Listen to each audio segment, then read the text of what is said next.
That's right. You've pressed play on episode 3 of All the Right Moves, a Director's Chair limited series about the filmography of Edgar Wright.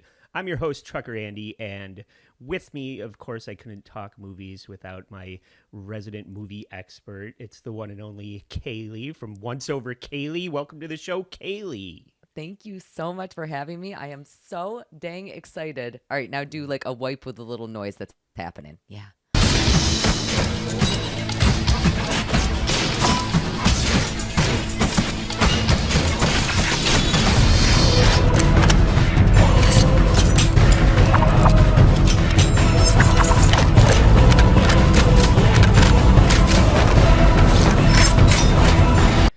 The more that I get into this and the more I rewatch the movies, the more I appreciate Edgar Wright, and especially these older ones, Hot Fuzz and Shaun of the Dead.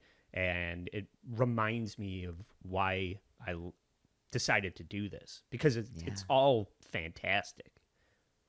What's your initial opinion, or how did you discover Edgar Wright? What are your first memories of, let's say, Shaun of the Dead or Spaced? Yeah, my first introduction to Edgar Wright was actually through Spaced. Okay. I saw it and I loved like the goofy, weird sitcoms. That was always a big thing for me. Yeah. And it did the goofy, weird sitcom in such an intelligent way. It almost had like the Faulty Towers sort of feel, where it's like nothing really is happening. This shouldn't be so great. And yet for some reason it is so great. And then Shaun of the Dead came out, and it didn't even occur to me that it could possibly be the same guy who had done Spaced. Like, I didn't have enough knowledge. Now, looking back at both of those things, I'm like, oh, this is obviously both Edgar Wright. Like, you can say his calling cards are all over both of these things. Yeah. But I just didn't have enough knowledge to be able to associate those two things with being one and the same. Even though it was Simon Pegg in both things? Even though it was Simon Pegg. I just assumed that was like Simon Pegg's style. Like, I was so naive that I didn't realize that it might have been a director's style, that I just thought it was an actor's style. I do think, not until much later, though, but I think they were very much connected at the hip and working together and creating this content that has a specific voice, and credit to Simon Pegg as it is to Edgar Wright, even though, as you know, later on when we get into the movies that Simon Pegg is not in, then that will kind of set Edgar apart from Simon. But at this stage in the game, they're a duo, I would say. Yeah, you can see that they are muses of each other. You can see that they feed off of each other. They figure out how to make one thing work. Like, they're working on a scene together, and you can tell, you can almost see how both of their brains are working on that scene. And the fact that it works so perfectly is, I agree with you, a credit to both of them. And I know we talked at the top, like before we hit record, about talking about Space second, but I just feel like we need to talk about it first, because you brought up Faulty Towers, and as I've done these other previous 2 episodes without you, so you're not aware, we have been talking about like Little Britain and Monty Python and all of these things that kind of inform the voice of Spaced. And when I watched episodes 5 and 6, as we're going through the series and we're going through the movie catalog in order, I brought up the inspiration that Edgar and Simon were finding in directors like Robert Rodriguez, who was creating movies in, independent filmmaking, as well as Kevin Smith. And episode 5 it goes to black and white. It's a VO. There's so much stuff that happens in episode 5 is directly just being Clerks, all the way down to the dialogue about Star Wars. Brian, did you notice that everything that transpired in those 3 films, and I mean everything, can be attributed to the actions of one very minor character? Who? The gunner on the Star Destroyer at the beginning of the first film. How come? Well, because if the gunner had shot the pod that C-3PO and R2 were in, they wouldn't have got to Tatooine, they wouldn't have met Luke, Luke wouldn't have met Ben, they wouldn't have met Han and Chewie, they wouldn't have rescued Princess Leia. None of it would have happened. Chaos theory. So it's you can really tell because we chronologically pointed out that Clerks and Mallrats came out in 95 and 96 respectively, I think, and then Spaced came out in 98, 99. So I am speculating, and I think that I'm right based on episode 5, that he was seeing what Kevin Smith was doing with independent filmmaking and writing and was inspired by that and almost paid homage to it with episode 5 here.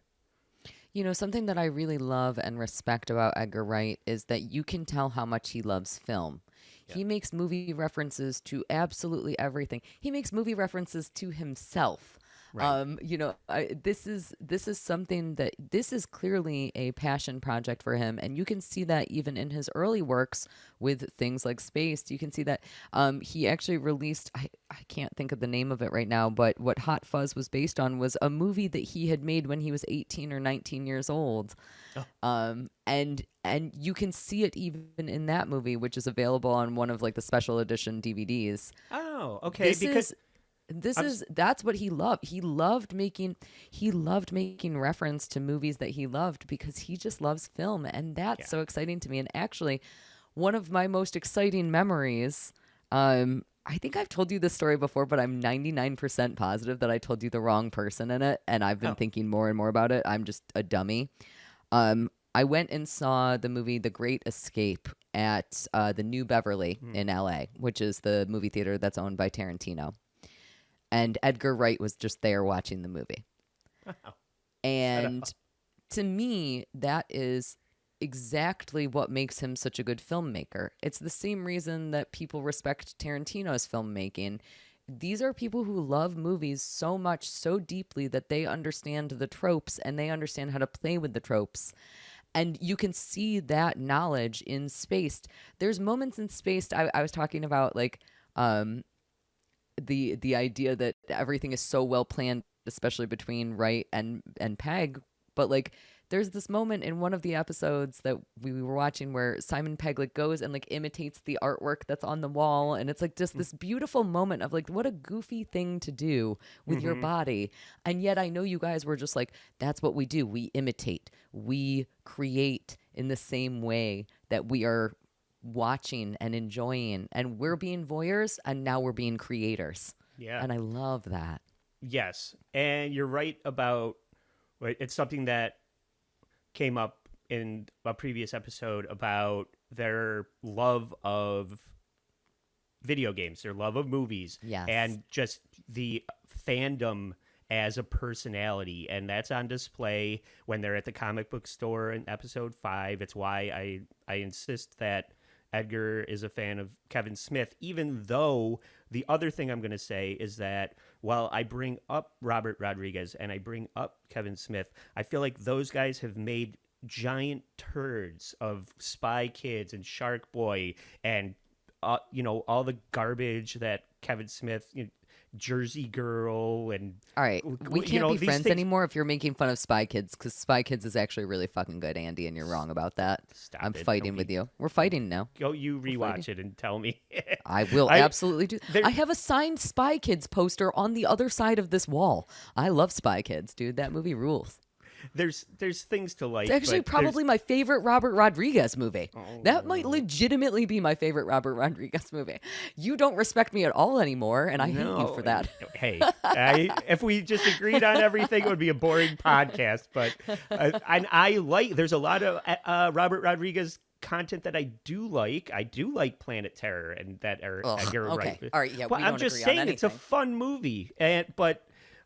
Shark Boy and Lava Girl is trash, and yeah, that's trash. Sin City, we can finally agree. Sin City 1 is good. Sin City 2 sucks. It's like it's give or take, as opposed to Edgar, who has drawn all consistently good inspiration from these two guys that we're talking about, and outdone them in a far better way, almost categorically across the board. Yes. So I just wanted to bring that up because it was something that was dawning on me while I was watching Spaced. It's just like, Yeah. oh, this is Clerks, but he's way better than Kevin Smith. Oh, he's kind of like doing what Robert Rodriguez did, but way better. So He clearly has a very deep understanding of not only filmmaking, but of the world. And that's what makes a good filmmaker. yeah.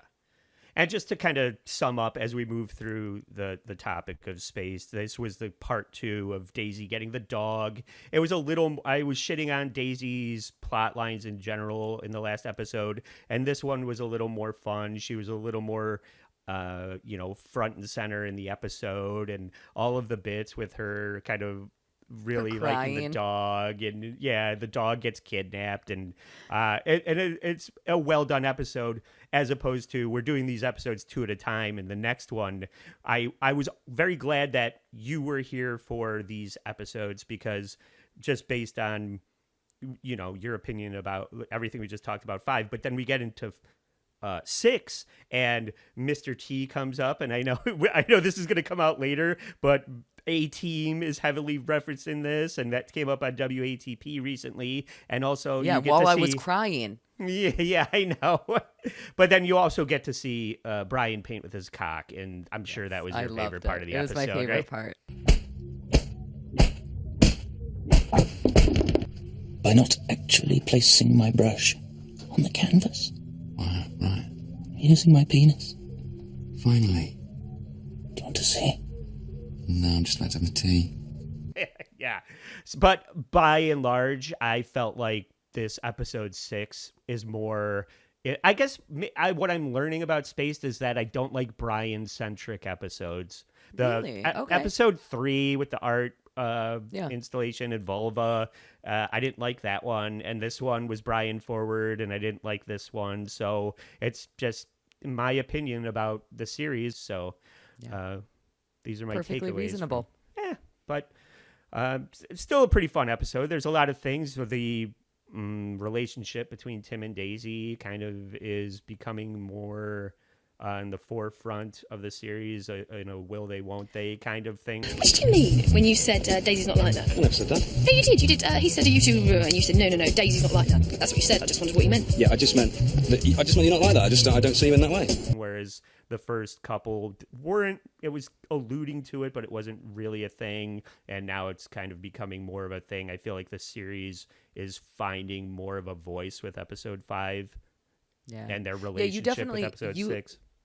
You inspired me to rewatch a whole bunch of the series, so I am through season 1 now. Okay. And I will say that I do think that the episodes 5 and 6, I think that they what was really interesting was that is where I kind of started liking the character of Daisy, and you started alluding to that as well, where you're like, I didn't really get her maybe entirely. This is where I think that she comes into her own, and I think that she becomes a little bit goofier here, and I love that. I don't usually like a female lead, but she's so good, and she's so silly, and she knows when to like gut punch you, and I love it. Yeah, I was giving her props to the tune of Caitlin Olsen and Always Sunny, and yes. Zooey Deschanel and New Girl. She's kind of this quirky, dorky personality that doesn't have to rely on her looks to be entertaining on a show, and that reminded me of those two examples. So, a little more endearing version of Daisy as we get into 5 and 6, but. I think, and I the only reason I wanted to talk about this also at the top in episode 5, we do get a cut and paste. So there's a couple of cut and paste moments that Edgar likes to do with Space, that he did it in Shaun of the Dead, and he's done it in Hot Fuzz too, as well, with when they're at the police station, they do the raid, and then they're in the police station and they're all laughing all together. And that comes up in a couple of times in Hot Fuzz.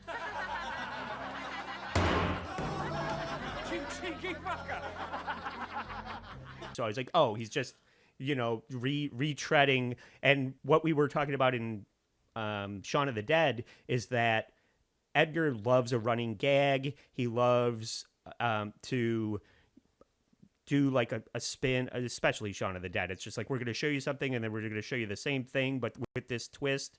And even just from film to film, he has running gags. The fence bit. We'll get to the fence bit too. I love the fence. It's just like he loves running gags so much that he's doing it movie to movie, not just from the beginning of the movie to the end of the movie, totally from his television series to multiple different movies. It's yeah, I mean, brilliant.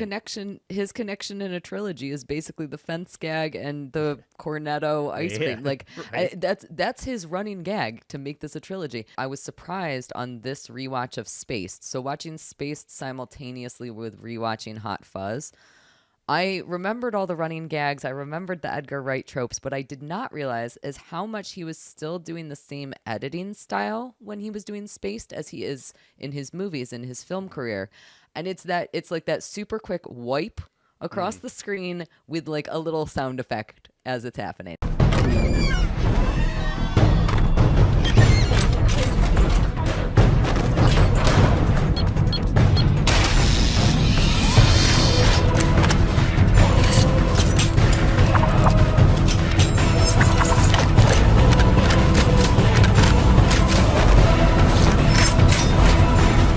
And I love that so much. He does it so successfully.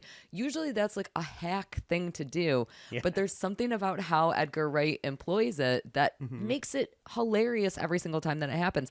And it happens probably 40 times during Hot Fuzz, if not more. And I had forgotten how much that happened in Spaced. Like I had entirely wiped that from my I had entirely wiped that from my memory. But that was such a pleasure to see that was always his style, you know?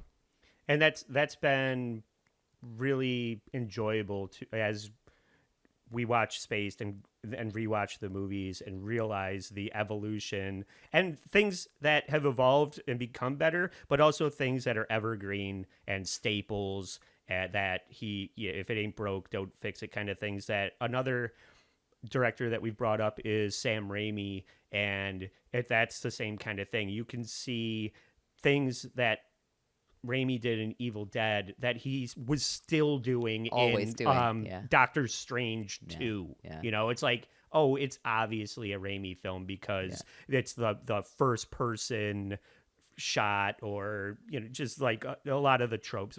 This isn't a podcast about Sam Raimi, but I probably could do a whole another series about him. But in Edgar's the same way. He references Evil Dead. He references these things that he loves, and you can see how they informed what he's doing to this day.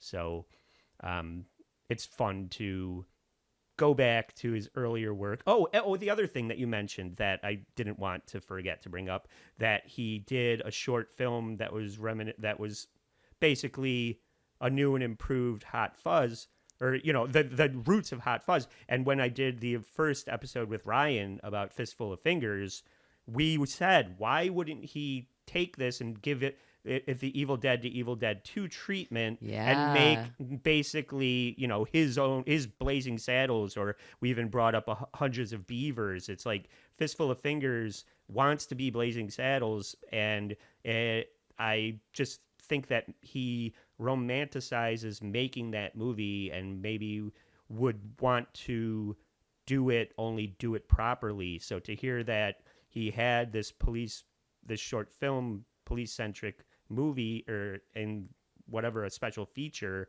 and then went on to make Hot Fuzz, that kind of confirms that he does think about his early work that way. Yeah. It's beautiful. That's a very, again, it's very romantic. It's I love it. I think that's what makes him so great. Yeah.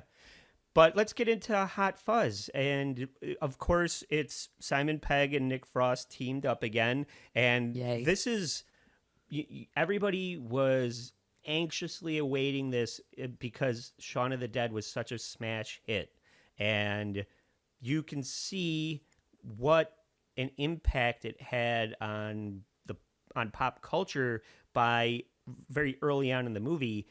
This cameos galore showing up to to get on the Edgar Wright train because he's such a sensation based on the popularity of Shaun of the Dead, right? Yeah. Oh, absolutely. And I'm gonna just shoot my load here.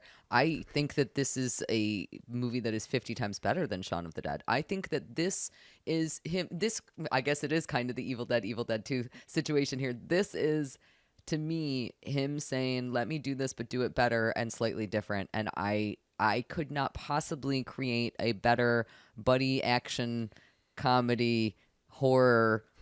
But what other genres? There's like 1,000 other genres that go into this thing. There's kaiju stuff happening at the end. I knew that you were going to bring that up.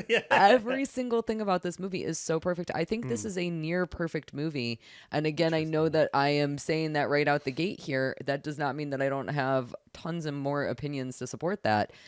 It is so exciting to me to have seen him do something as mind-boggling as Shaun of the Dead, and then to follow it up with this, which is more polished and to me more interesting and beautiful and succinct and thoughtful. This is the best ever movie about the detriments of taking work too seriously. Yeah, that's fucking cool. Like, I love that. Yeah, that's a good point. And I guess I want to ask when the last time you watched Shaun of the Dead was. Within the last year. Okay. So it not super recent. And I'll be the first to admit that I regularly forget how much I like or hate something. And I regularly forget all of the information. Like I intake things, I process them for a couple of days, and then they're gone out of my memory. So I will be the first to admit I could be wrong about this. I did not watch these movies back to back like you likely have. It's okay. My entire recollection of seeing these movies close together at different times in my life is that I much prefer Hot Fuzz. And that's fine. People also have said, when we think about the catalog as a whole, Nellie, my guest on Shaun of the Dead, also said that Hot Fuzz was her favorite. I've made no bones about the fact that Scott Pilgrim is my favorite. But what I will say, it's just that what you don't know is, like, you have not seen our conversation about Shaun of the Dead and all of my opinions about that. This episode isn't about Shaun of the Dead, but I would encourage you to, when that does come out, to watch that, because I have very strong opinions about what makes that movie so special. So if you are picking up this series with Hot Fuzz because you liked Hot Fuzz and you haven't watched Shaun of the Dead yet, gentle listener, go listen to the Hot Fuzz one, because there is a lot to unpack with that one when I watched it with a critical eye. But I want to get into Hot Fuzz because you do get great character advancement. This isn't just Simon and Nick just being the same guys in a different movie, the way that a lot of Adam Sandler and Tom Cruise, it's always just Adam Sandler does characters. But I'm just saying, it's not just them being Sean and Ed from Shaun of the Dead in a different movie. This is a different character. This is self-serious Nick Angel from Simon Pegg, and a more doofy, like less naive. Yeah, Ed and Sean is really like gruff and lazy, whereas Danny Butterman in Hot Fuzz is more naive and gentle and doofy. So these guys are both doing something different, and they're both doing it great, and it's great to see them back together. From there, it dovetails right into cameo after cameo after cameo, all Brits, murderer's row of British cameos with Bill Nighy's back. Steve Coogan shows up. Martin Freeman has a slightly bigger role than he did in Shaun. Like when they said Martin Freeman had a cameo in Shaun, I was like, I don't remember that at all. Yeah. And then he's like, blink and you miss it cameo from Martin Freeman. So you get these big three right at the front. But I don't know if you caught this, or if you know this already, in the resume builder when he gets stabbed by Santa Claus. Do you know that cameo? I know who it is. I know who it is. It's my boy Peter Jackson. Yeah, Peter Jackson as Father Christmas. Fantastic cameo. And then you get Cate Blanchett as the forensics. Everybody's in masks. You wouldn't even know it was her unless somebody. Yeah. Same with Peter Jackson. Obviously, we did the same kind of because everybody loved this so much. You wanted to know everything about it. So they have all these great cameos right at the top. But that's exactly what you were talking about, is that at this point, not only was Edgar Wright making a love letter to cinema when he was making movies, but everybody else was so in love with him because of the success of Shaun of the Dead. So here you have Peter Jackson and Cate Blanchett saying, I don't even give a fuck if you show my face. I just want to be a part of your movie. Yeah. Like, that's amazing. Yeah. When's the last time anybody had a premiere on the scene that was so beloved? And yet people are just like falling all over themselves to be a part of what he was doing next. So it's definitely upgraded. The budget's upgraded. The talent is upgraded. And we don't really recap plots. We are talking about this assuming that you've seen the movie, but Nick Angel is so good at his job that he's making all the cops look bad. So like it reminded me of Sleepy Hollow and when Johnny Depp's Ichabod Crane gets shipped to Sleepy Hollow because he's too good at or they're annoyed that he's taking his job so seriously. Stand down! I stand up for sense and justice. Like you said, this is a workaholics parable. Yeah. So I actually have an interesting comparison to another movie that I think is kind of crazy, but I could not stop thinking about it this whole rewatch. I am pretty sure that this movie, that Hot Fuzz, is just the exact same thing as Leon the Professional.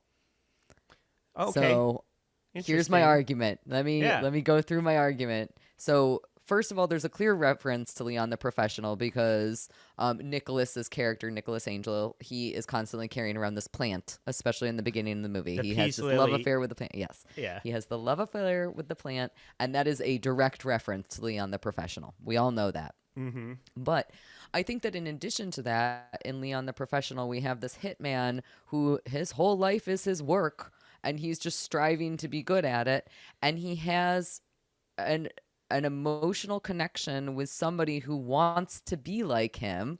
In Leon the Professional, it's Natalie Portman's character, and here we have Nick Frost's character, kind of like looking up to the very successful, cold, efficient, calculated person who is detached so much from normal life that they are only a professional. And I could not stop seeing that this entire time that I was watching this movie. And especially the romantic subtext that we'll get into that is uncomfortable in both of those films. Very uncomfortable. I really think that is what I had never seen that ever before, possibly because I only just recently saw Leon the Professional for the first time, like within the last 5 years. So I probably have only seen Hot Fuzz maybe once since I saw that movie until this rewatch. I just couldn't stop thinking about it. I couldn't, and there were more and more references the more that I looked at it. And it's that, again, to me, that's what makes Edgar Wright so interesting, because here he is saying, I want to make this movie, or even, like you said, the episode of Spaced, that is a clear reference to Clerks. Yeah. I love this thing. I loved this thing so much. This thing was so great. I just want to do my little version of it. And I'm going to do it in a buddy cop movie format. And I am going to make light of Michael Bay and make light of a lot of other word entered the lexicon like Exacerbate did in Shaun of the Dead. And then the most memorable thing in Hot Fuzz would be the yarp. It's basically the smurf. I'm smurfing your smurf because you smurf so hard kind of yarp catch-all word for any situation. I still laugh every single time. I love NARP so much. Sergeant Angel's been taken care of. Yarp. He's not gonna get back up again. Narp? So stupid. NARP? Yeah. Like, it's so good. It's so silly. It's great. And that character is great. We get a lot of awesome personalities.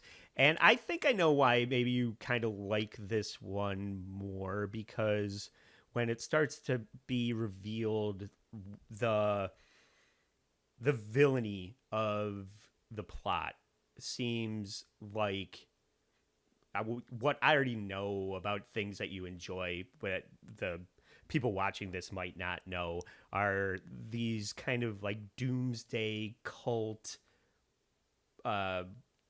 entities that are pulling strings behind the scenes. I know that Ari Aster is somebody that you enjoy, and this round table of people reminded me of Midsummer, reminded me of Hereditary, and a lot of the later Paranormal Activities, with like just these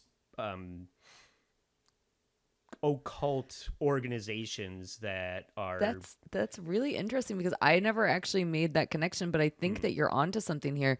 The other aspect of the villainy that I really, really love about in this movie is that I really enjoy the fact that the whole town is evil. Like, I like the idea that there's not one bad guy.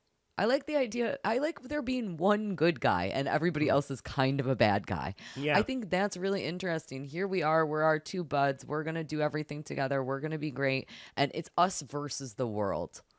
And I think that that's a really interesting way to create the plot of a movie, because so frequently we, as we're living our lives, we feel like it's us versus the world. We feel like everybody else is against us. And so it kind of pulls on that sort of piece of your brain where you're like, is everybody plotting against me?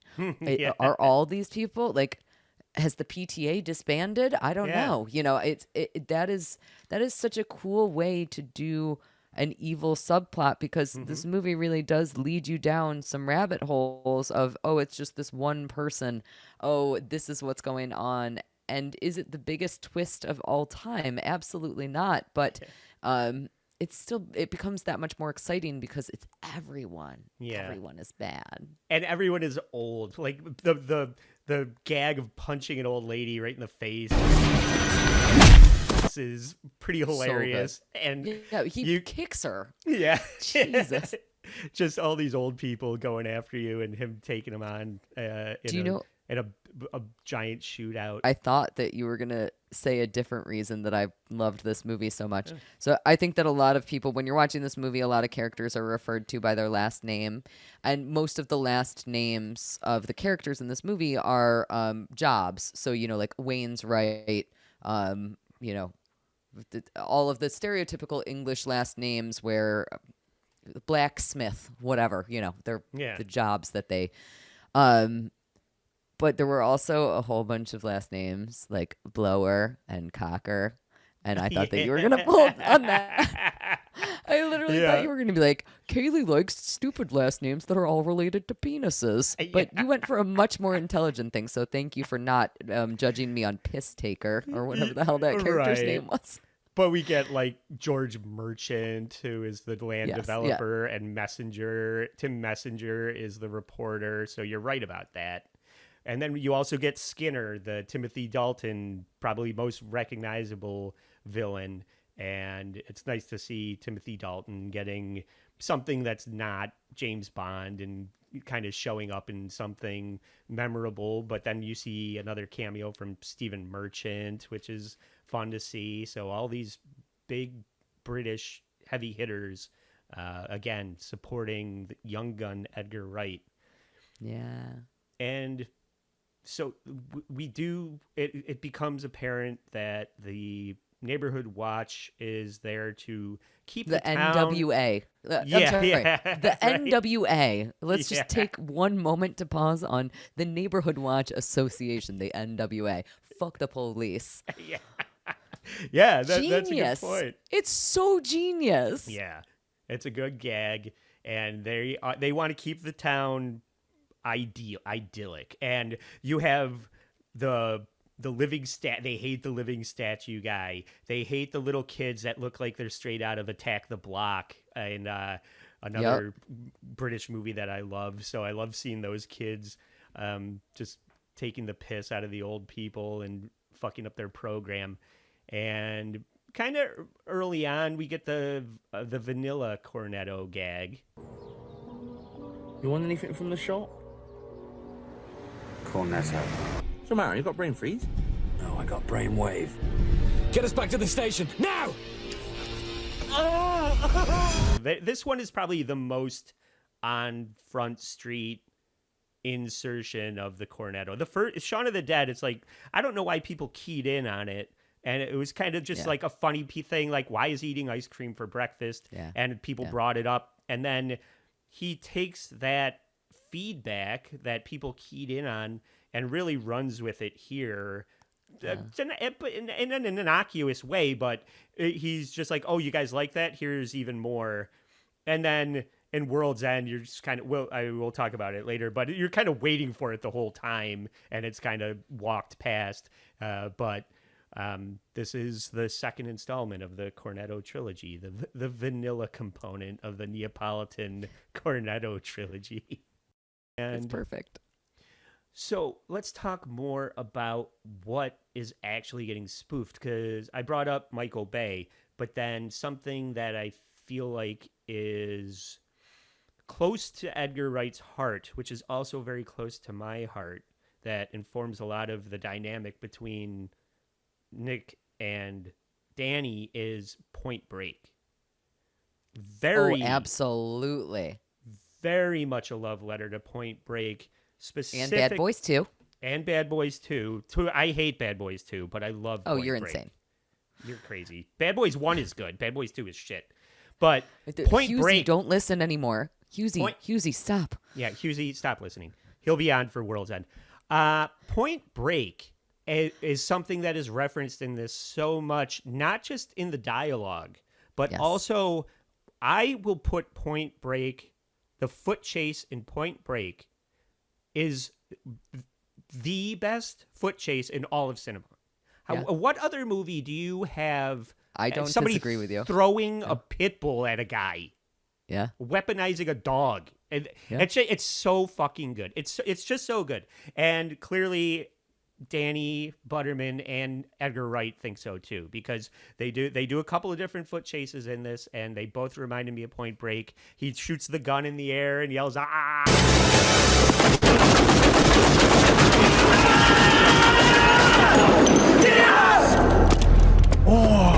That's obviously Point Break. They watch it, they talk about it, and Point Break is a fucking great movie. It's a great movie. I absolutely love, so the way that we get the pointing the gun in the air and going, is that the entire time Danny is asking Nicholas, he's like, so you were like this big, amazing cop in the big city. Can you tell me about it? Have you ever done this? Have you ever done this?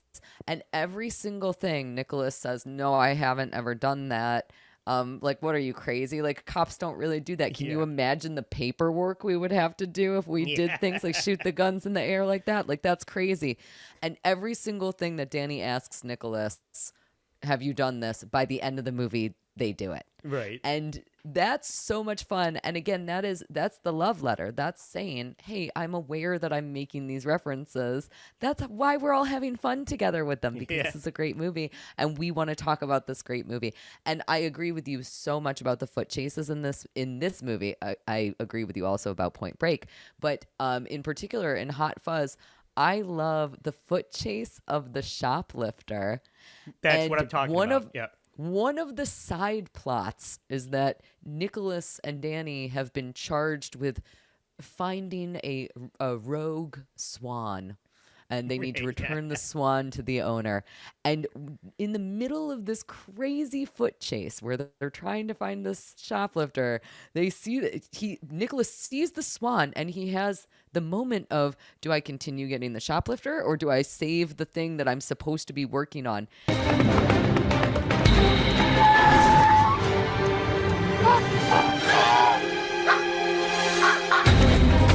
And you can see his entire internal dialogue, and it's on the screen for 1 to 2 seconds. You can literally feel him going, I know what my job is. My job is to get the swan. I don't care about my job because I care more about the safety and well-being of the people. I'm going to get the shoplifter. Yeah. And you can see all of those things happening in these little quick cuts. It's so perfectly done. Yes. And they set it up in the beginning as played for laughs. The whole point is that he is going to hate this because he's taken out of the big city where he's making a difference and put into a sleepy town where nothing cool is ever going to happen. And then it just evolves into probably the biggest case of his life. And it starts out with doing innocuous shit like trying to find a missing swan, and then in the middle of it, like you're talking about, they run past it just to remind you the swan's there, and then at the end it becomes a critical part of the conclusion of the movie. And like I said, Edgar Wright just loves a running gag.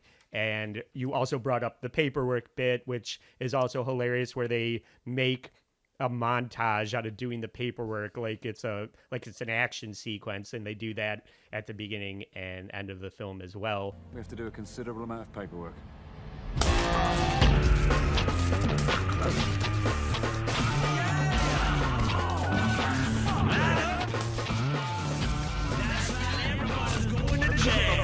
Which is just a good bookend, a good running gag. Yeah.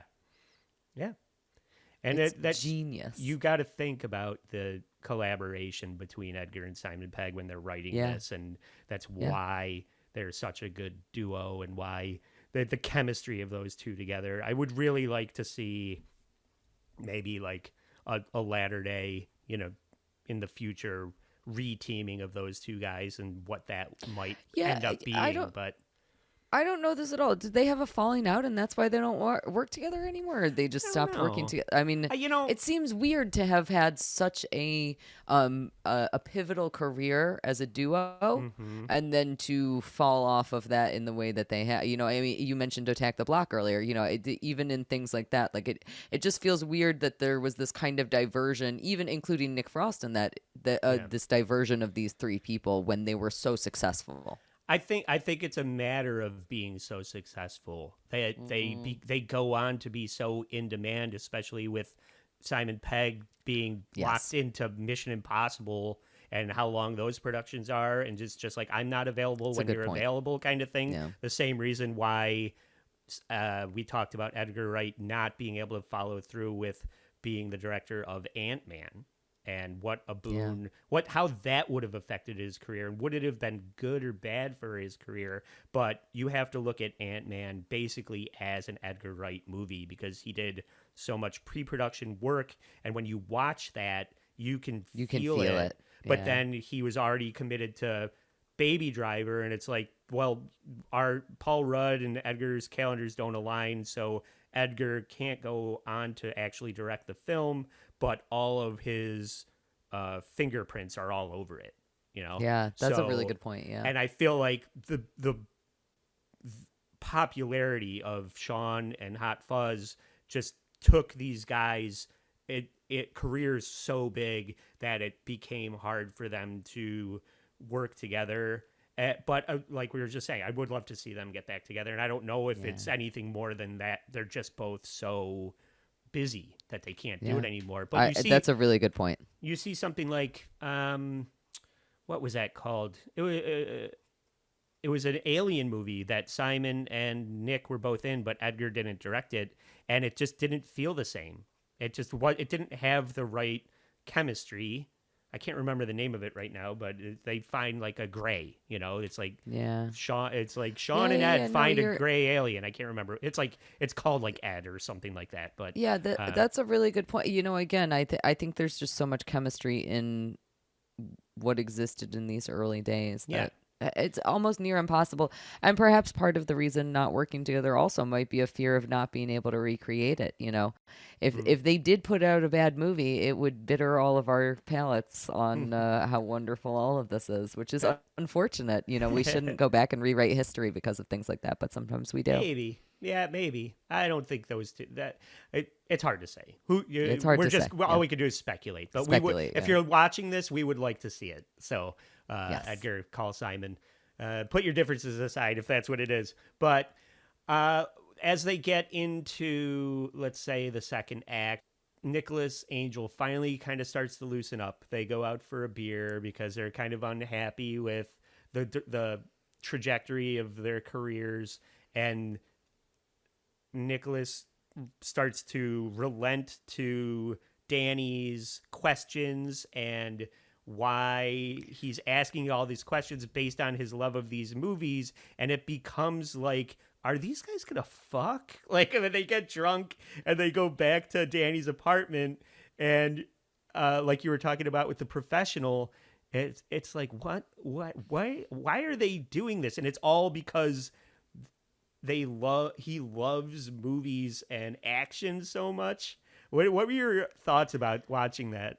Okay, so I was going to actually say that's another relation to The Professional in the sense that the entire time Nicholas is just drinking cranberry juice. And then finally, this night that you're just describing right now, Danny convinces him to actually have a beer. They get totally drunk together. And one of the things that I love about Hot Fuzz is that there is no love story. There's no love story in this movie. This is one of the rare successful movies that has no female lead where there is a love story. That being said, oh my God, this scene is fucking gay. I just want to be good at what I do. You are good at what you do. You just gotta learn to switch off that big old melon of yours. That's the whole problem, Danny. I don't think I know how. It is and in a really beautiful way. Yeah. In a really beautiful way, because on the one hand, when you're just watching it and you're like, oh yeah, these are two dudes just enjoying a movie.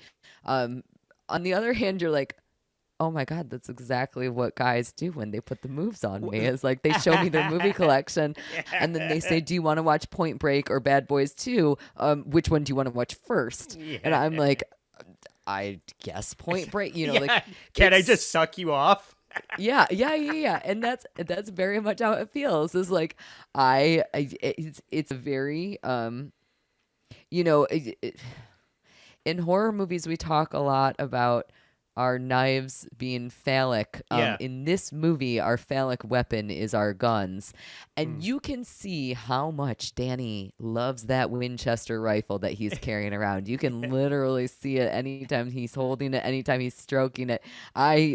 There is very much some subtext going on in this scene. I guess is what I'm trying to say. And it's not even, it's more like it's for text. Text. It's like text. And that, I think that's playing into for text. It's not a foreskin, it's for text. Yeah.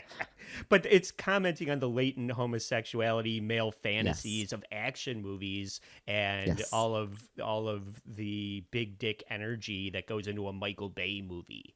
And it's like, well, how gay are we gonna make it? Are these guys gonna actually fuck, or are they just gonna watch Bad Boys 2? So that's the bit, and that's why that scene is so brilliant. I always only watch Bad Boys 2. Just in case anybody was wondering, I just watch Bad Boys 2. I don't fuck. That's the answer to that question. Yeah. If she watches Bad Boys 2 with you, consider yourself laid. Yes. They get to the carnival scene where the reporter gets killed, and this gave, as I'm watching this with a critical eye, I know this came out before Grindhouse, but this reminded me so much of Eli Roth's Thanksgiving trailer, and the graphic nature of that kill specifically, because we get the kills of the theater people get decapitated, and one of Edgar's tropes is always over the top violence. There's always a gag where you're just like, oh my God, I can't believe that person's head exploded like that, or he always has some over the top comedically graphic violent part, which sticks with you. And when the reporter's head gets the steeple tip like through his just smashing his head,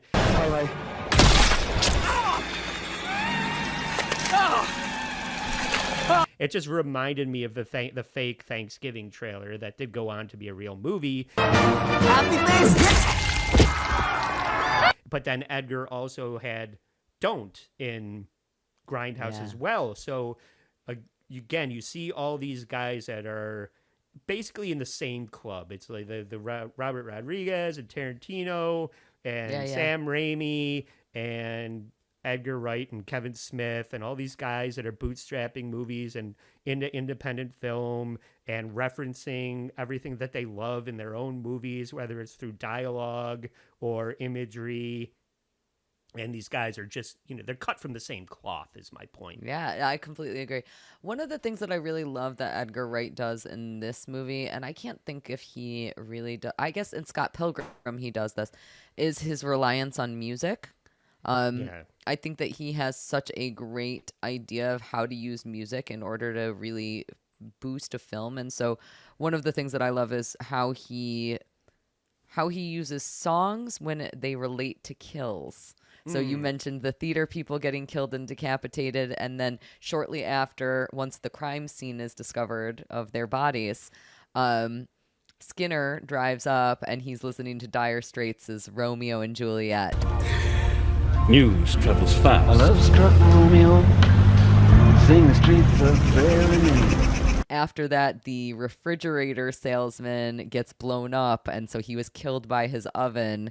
And when Skinner pulls up there, he's listening to Arthur Brown's Fire. Fire to destroy all you've done.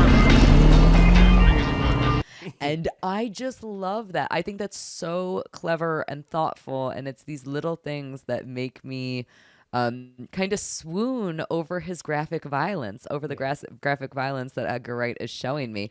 Is I'm like, oh, but lovesick Romeo, like I'm in, and then that's somebody's head on a platter. Like, and that's funny too, that when you think about how he has an arc of references, because they bring up Shaun of the Dead, Dire Straits, when they're throwing the records. Yeah. So he's talking about his record collection, and he pulls out Dire Straits, and he says, get rid of it. But then in this, he secretly likes Dire Straits because he inserts that track into this for that joke. Do you know what other movie features that song very heavily? Is it Romeo and Juliet? No, it's Empire Records. Oh, okay, yeah. I like that. I like Dire Straits. I mean, I do too, and that's one of their best songs, and it's in Empire Records, and I love that movie. It's a great Ethan song. Embry for life, baby. Yeah. Hey, the other reference thing that I wanted to bring up, and I don't know that Edgar Wright is directly referencing this film, but we are very close to the same age. I think I'm just like slightly younger, but when I was growing up, all the costumes for the Doomsday Cult, before you know that it's a collective, you just think that it's a cowl. It's like, it looks like the Scream character, but you can't see the face. And it reminded me of a movie that I saw when I was a very young kid. And I did go on to watch it again. I was just like, oh, I remember thinking it was such a fun movie. And then I rewatched it and I didn't like it. But it's Tim Conway and Don Knotts in the movie Private Eyes. Have you ever heard of this movie? I've never seen that. No, I don't think I've even heard of it. It's a very old kind of like cornball, like screwball, like Sherlock Holmes and Dr. Watson kind of spoof. And there's a mad bomber killer running around that is wearing the cloak. And it's cool, but it's not great. You know, when you hear Tim Conway and Don Knotts and detectives, that's checking so many boxes for me. And then I bought it on Amazon and rewatched it, and I was like, this is kind of stupid. And like, I'll be honest, I'm a giant wuss. I get super scared. Like, I love horror movies, but they scare the crap out of me. I get scared by everything. I can't even watch Simpsons Treehouse of Horrors without being terrified. I am a giant wuss. I can't watch anything like that after, let's say, 5 p.m. If it is even threatening to get dark out, I can't watch it. I need to watch something happy at nighttime. I like to watch all my horror stuff in the morning. That is just what my habit is, because I am a giant wuss. But I remember when this movie came out, one of the issues that I had with it was that I was expecting kind of a buddy comedy, silly whodunit sort of movie, And then I ended up getting really scared from it. And I think a lot of that is the character design. A lot of it is the mystery. A lot of it is the, again, these could be real people who are just trying to preserve the integrity of their town or whatever the heck they're doing. This movie almost felt too real to me, which is absurd. I sided with the cops and I was terrified like a little baby of people in cloaks. Like, that's silly, and I shouldn't be afraid of those things, and that's not how I feel in real life about either of those things. But I don't know. There's something very spooky about it. Very spooky. Yeah, a cultish behavior. That's why it reminded me of Hereditary and Midsummer, and and then the town that's just everybody's out to get you reminded me. Not that, I mean, this came out far later, like only last year, but Ballerina reminded me of this because that's a plot point of that film. So it is something that is memorable for a viewer and that people insert into their films the way Edgar Wright did. But and then it does go over the top at the end intentionally, like the big shootout to a comedic degree. I love it, which is delightful. The woman on the bike with the two guns and all of the gags, and even the explosions that you should have died, but you survive it, and that's always so ridiculous. And every action movie, they explain it away. And but also like the gag things with the explosions, also because you have everybody's running out of the building because the bomb is about to explode, and then it turns out that it's a dud.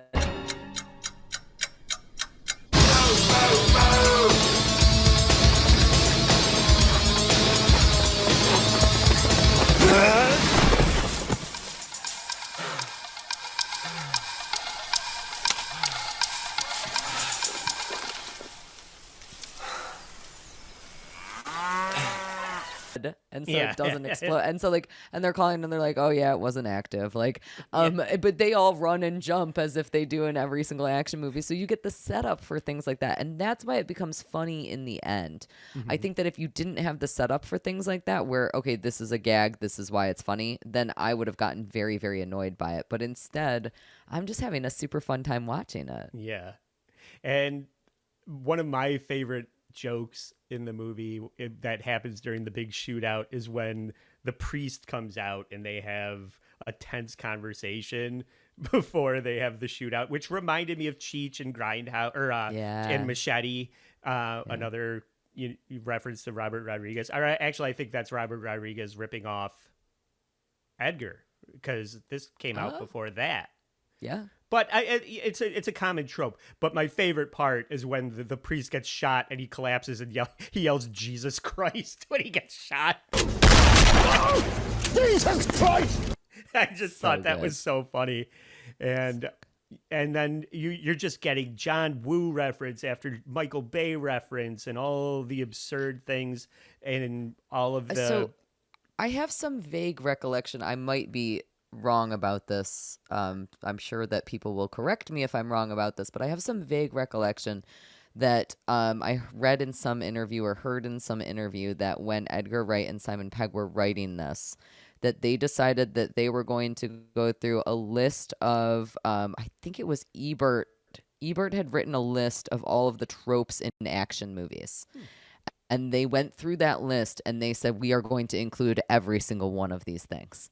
And so it's even things like having like the dimly lit hotel room scene. Even things like that were like included in this Ebert list of what action tropes are.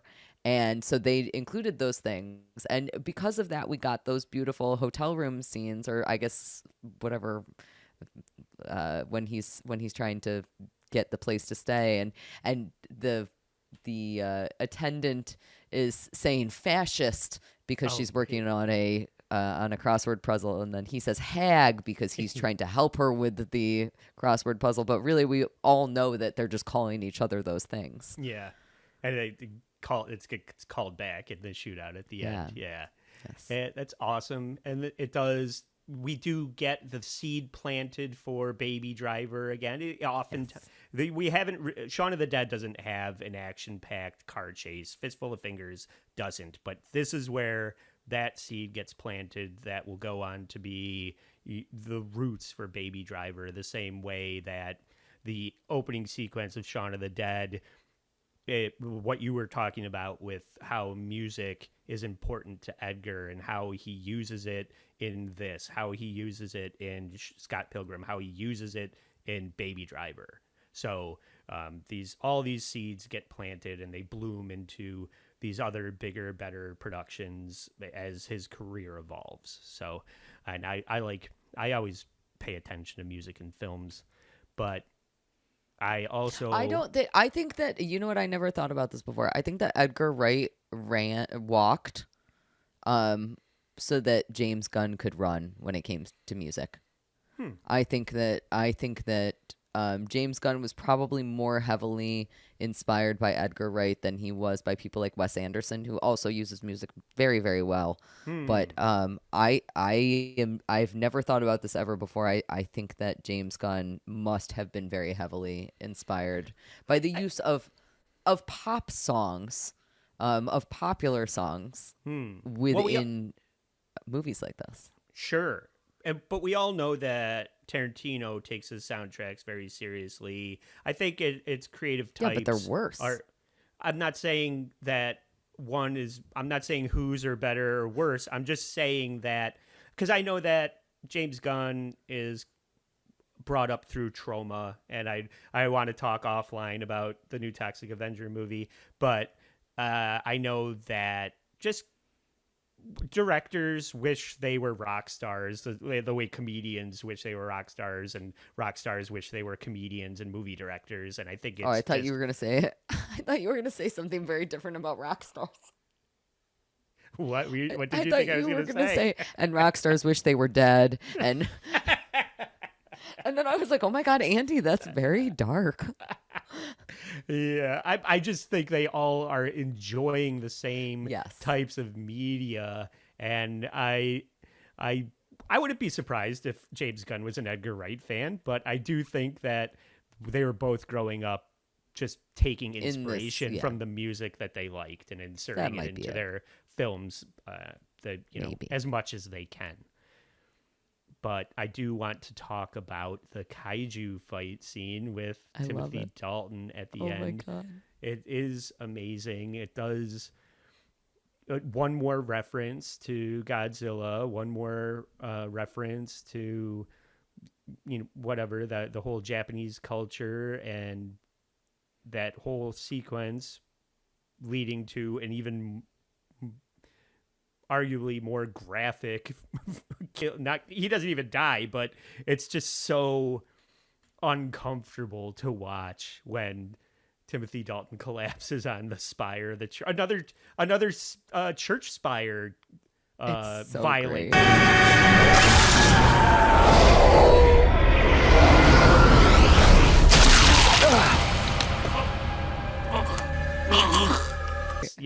The one guy gets his head crushed by one, and then Timothy Dalton gets it through the chin and out his mouth, and everybody that sees that remembers that. You can't watch that and it not imprint on your memory the way that the sequence in Shaun of the Dead with Queen, and where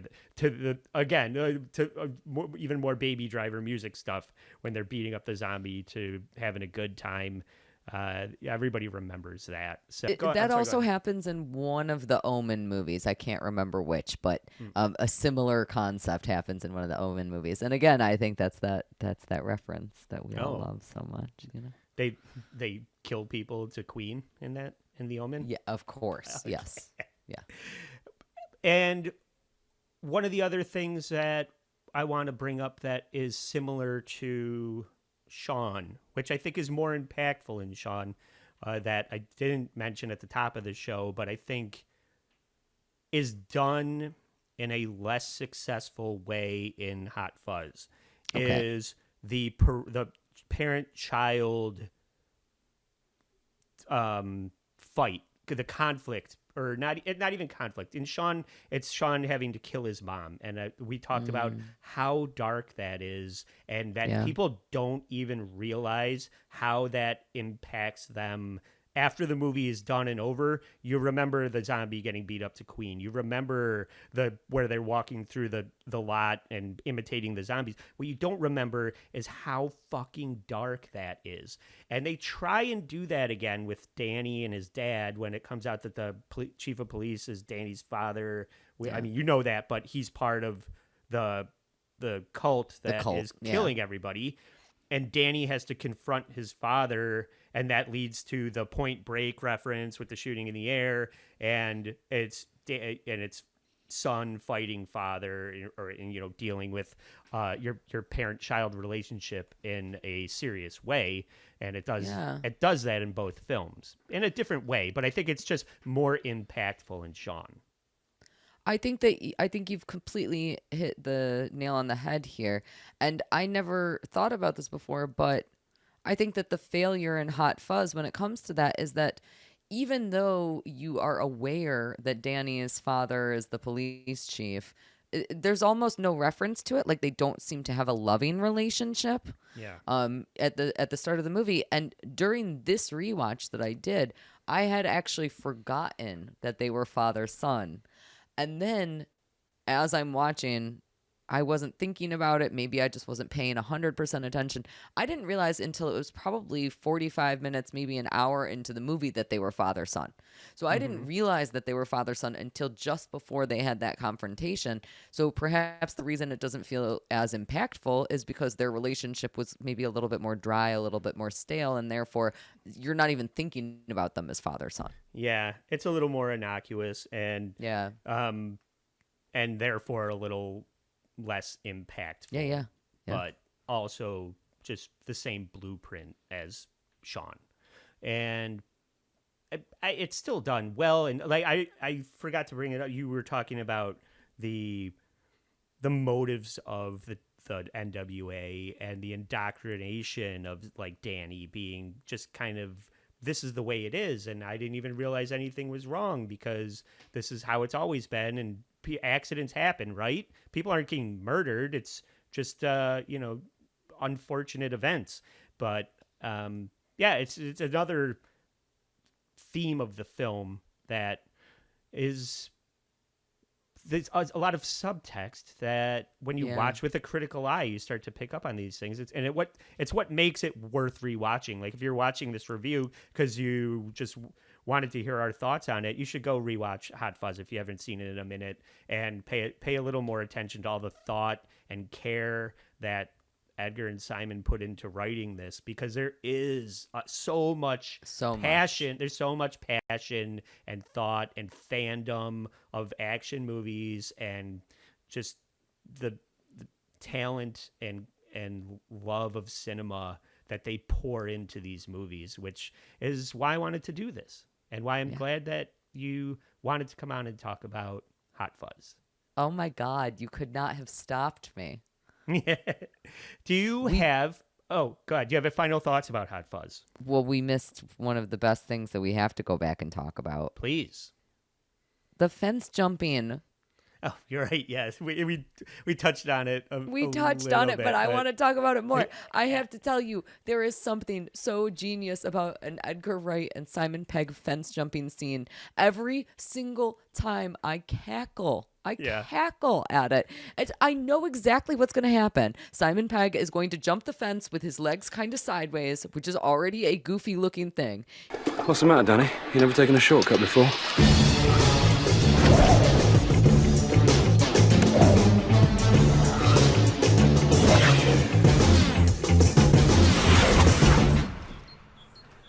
He does this weird, he's pole vaulting over the fences. And it's so funny, and I love it so much. And then I know that somebody's going to bust through the fence.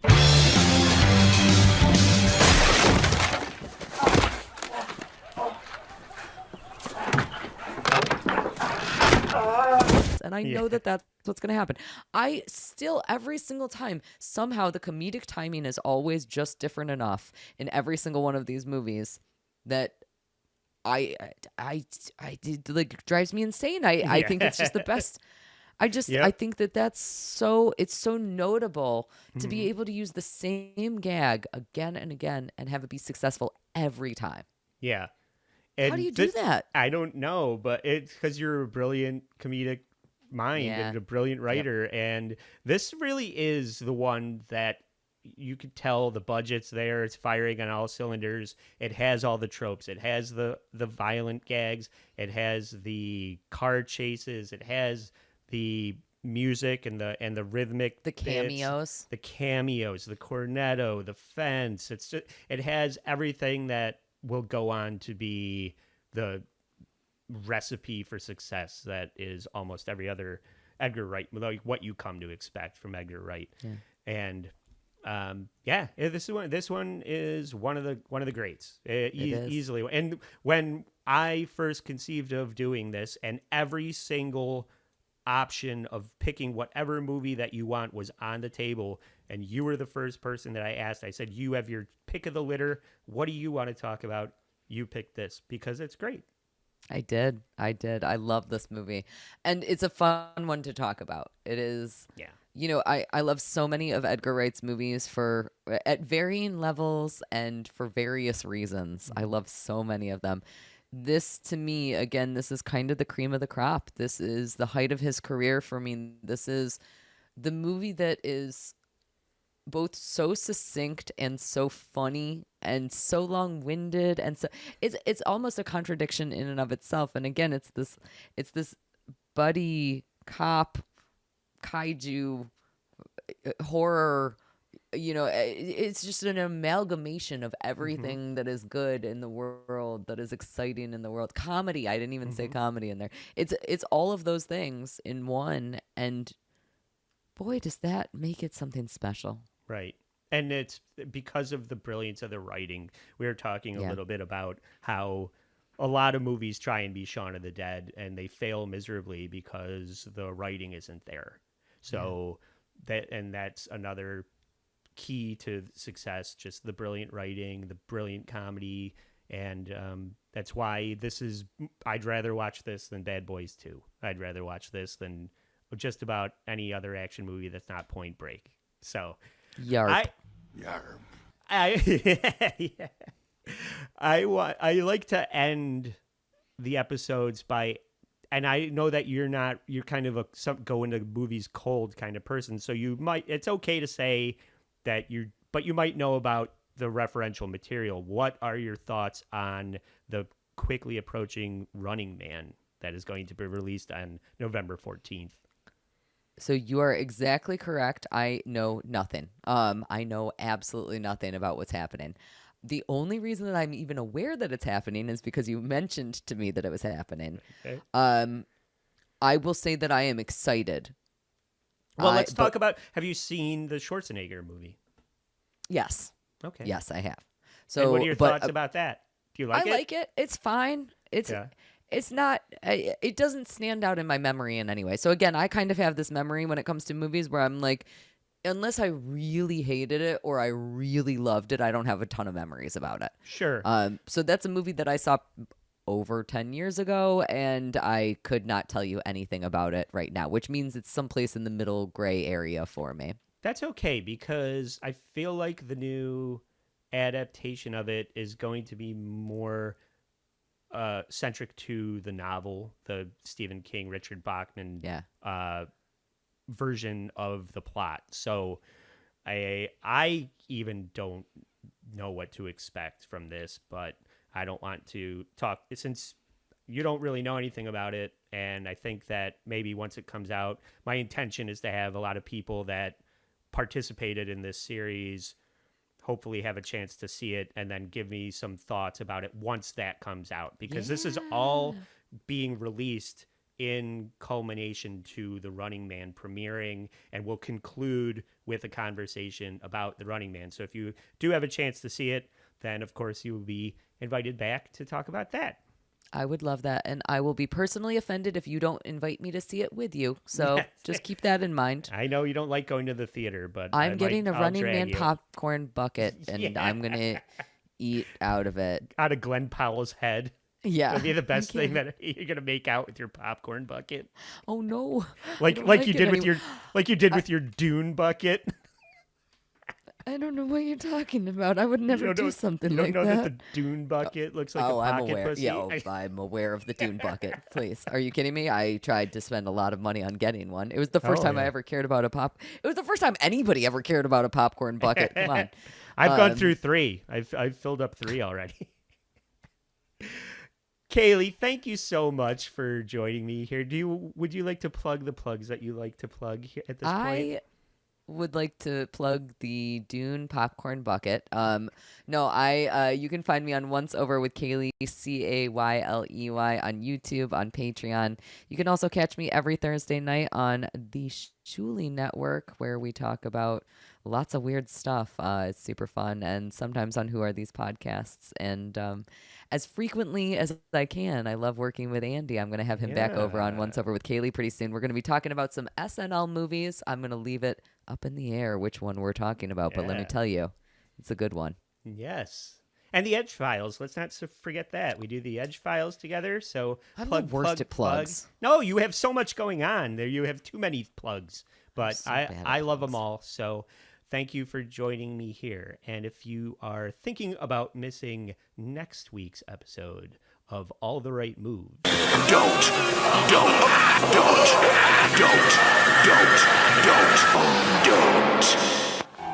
Don't.